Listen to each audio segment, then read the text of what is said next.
series in which men who make the news answer impromptu questions from men who write the news. They are introduced by William Clark. Good evening. This week, more than perhaps ever before, our thoughts are on Asia. And we have the exceptional good fortune to have in the studio tonight one of Asia's most prominent statesmen, the Prime Minister of India.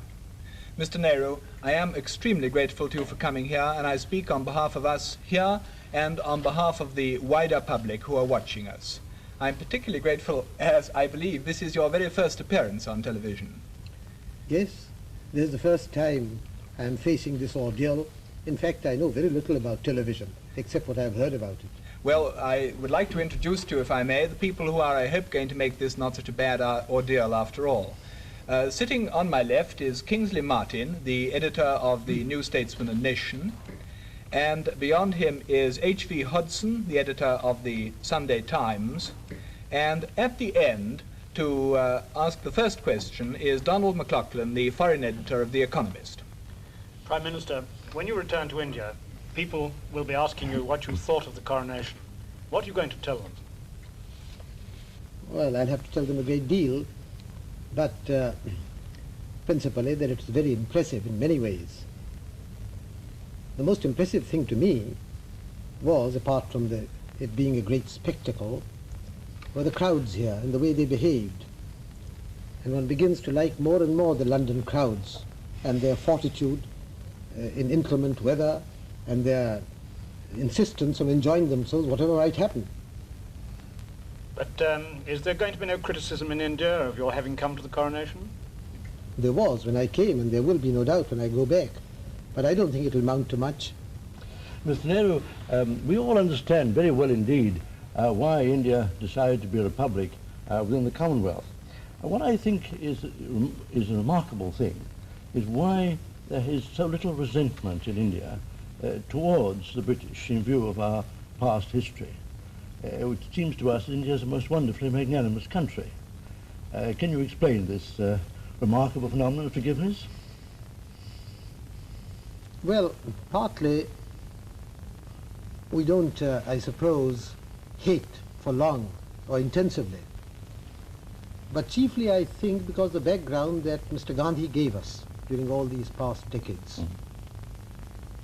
After all, you were in prison yourself 16 years, and you don't seem to have any resentment about it at all. We might almost be popular people in India. Astonishing thing, really. I think it's a good thing for a person to go to prison for a short while.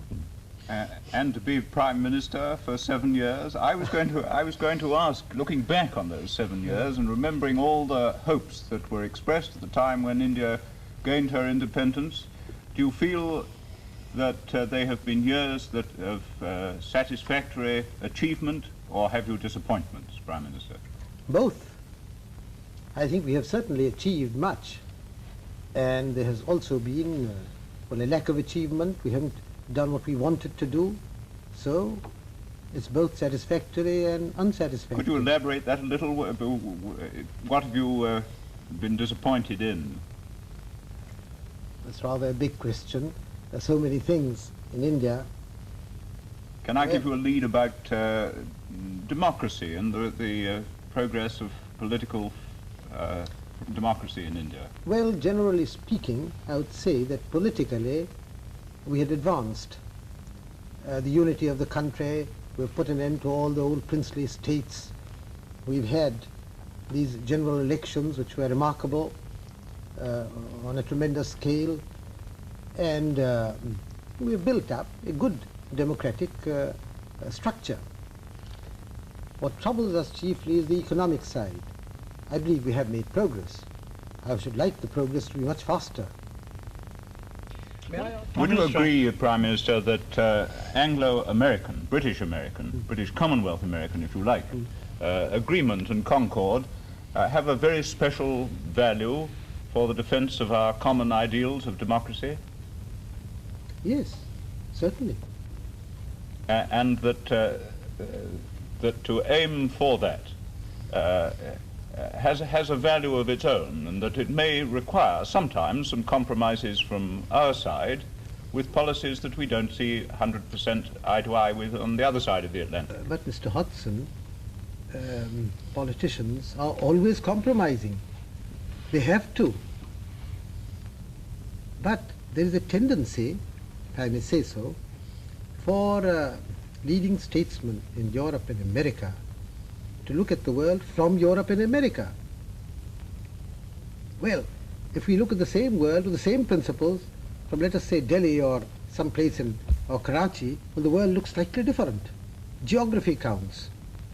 Take the question of China. China is a distant country to most people in Europe and America. China is a country having a 2,000-mile frontier with India. Well, it's a different picture to us immediately. Well, I certainly agree that your contribution from Asia is an invaluable one. I just wanted to suggest that is, I say, that is the value, one of the significant features of the Commonwealth conferences, that these different viewpoints come up, maybe if you like slightly clash, but in a friendly way, I mean, and lead to a better understanding. That, I'm afraid, is all that we have time for now tonight, Mr. Nehru. I would like to thank you on behalf of ourselves and of the public, both for the questions you've answered as Prime Minister and also a few asides from Mr. Pandit Nehru. And I would like to thank you very much indeed and to welcome you to England at any time you come and any time you wish to address us again on television. Thank you. Thank you. I haven't found this last half hour quite so bad as I expected it to be. In fact, it has passed rather rapidly. I was surprised that it was over. Perhaps because your questions were interesting and I got involved in them. Anyhow, it has been a pleasant time and I thank you for it. And I wish those who may listen to this later on good night.